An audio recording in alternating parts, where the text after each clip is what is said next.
കർണാടകയിലും റിപ്പോർട്ടിന്റെ അന്വേഷണം തുടരുകയാണ്. വോട്ടർ പട്ടിക ക്രമക്കേടിൽ രാഹുൽ ഗാന്ധി ഉന്നയിച്ച ആരോപണങ്ങൾക്ക് പിന്നാലെ കർണാടക കോൺഗ്രസിൽ പൊട്ടിത്തെറി. പാർട്ടി വിമർശിച്ച് രംഗത്തെത്തിയ സഹകരണ വകുപ്പ് മന്ത്രി KN രാജണ്ണയെ പുറത്താക്കിയതോടെ അതൃപ്തി പുകയുകയാണ്. കോൺഗ്രസ് ഭരണകാലത്ത് ക്രമക്കേട് തടയാൻ കഴിയാത്തത് തിരിച്ചടിയെന്ന മന്ത്രിയുടെ പ്രസ്താവന ആയുധമാക്കുകയാണ് ഇപ്പോൾ BJP. നമുക്കൊപ്പം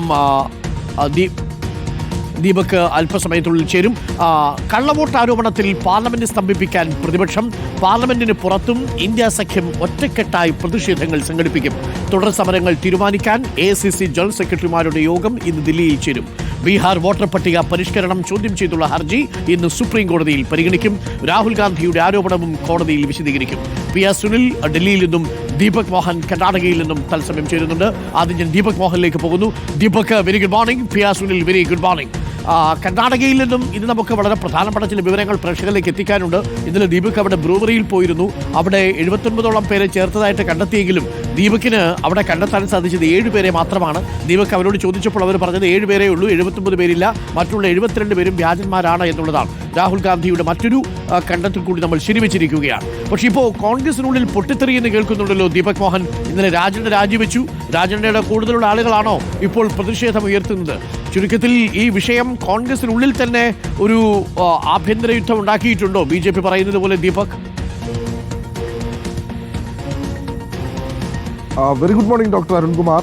കോൺഗ്രസിനകത്ത് വലിയ പൊട്ടിത്തെറി ഉണ്ടായിട്ടുണ്ട്. കാരണം വോട്ടർ പട്ടിക ക്രമക്കേടുമായി ബന്ധപ്പെട്ട് രാഹുൽ ഗാന്ധിയുടെ വലിയ ആരോപണങ്ങൾ ഉണ്ടായിരുന്നു. അതിന് തൊട്ടു പിന്നാലെയാണ് ഈ വോട്ട് ചോരിയുമായി ബന്ധപ്പെട്ട വലിയ ക്യാമ്പയിനൊക്കെ കോൺഗ്രസ് ബംഗളൂരിൽ, പ്രത്യേകിച്ച് കർണാടകയിൽ നടത്തുന്നത്. പക്ഷെ അതിനിടയിലാണ് ഇന്നലെ കോൺഗ്രസിൻ്റെ മന്ത്രിയായിട്ടുള്ള D രാജണ്ണ ഒരു വിവാദ പരാമർശം നടത്തുന്നത്. അതായത് കോൺഗ്രസിൻ്റെ ഭരണകാലത്ത് സർക്കാർ ഭരണത്തിലിരിക്കുന്ന സമയത്ത് തന്നെയാണ് ഇത്തരത്തിലൊരു തട്ടിപ്പ് നടന്നിരിക്കുന്നത്. ആ തട്ടിപ്പ് തടയാൻ ഈ സമയത്ത് സർക്കാരിനെ കൊണ്ട് സാധിച്ചില്ല.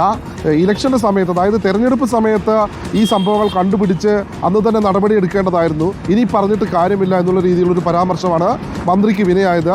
ഇത്തരത്തിലൊരു പരാമർശം DN രാജണ്ണ ഇന്നലെ മാധ്യമങ്ങൾക്ക് മുൻപിൽ പറയുകയായിരുന്നു. ഉടൻ തന്നെ ഉപമുഖ്യമന്ത്രി DK ശിവകുമാർ അതിനെ പ്രതിരോധിക്കുന്ന രീതിയിലുള്ള പ്രസ്താവനയുമായി രംഗത്തെത്തി. അദ്ദേഹം പറഞ്ഞത്, രാജണ്ണ വസ്തുത അറിയാതെ ഇത്തരത്തിലൊരു പരാമർശം നടത്തരുത്. രാജണ്ണയ്ക്കെതിരെ ഹൈക്കമാൻഡ് ഇത്തരത്തിൽ എന്തെങ്കിലും ഒരു നടപടി എടുക്കുമെന്ന് പറഞ്ഞ് മണിക്കൂറുകൾക്കുള്ളിൽ തന്നെ ഹൈക്കമാൻഡിന്റെ നിർദ്ദേശം വന്നു. രാജണ്ണയെ കോൺഗ്രസ് മന്ത്രിസഭയിൽ നിന്ന് പുറത്താക്കി.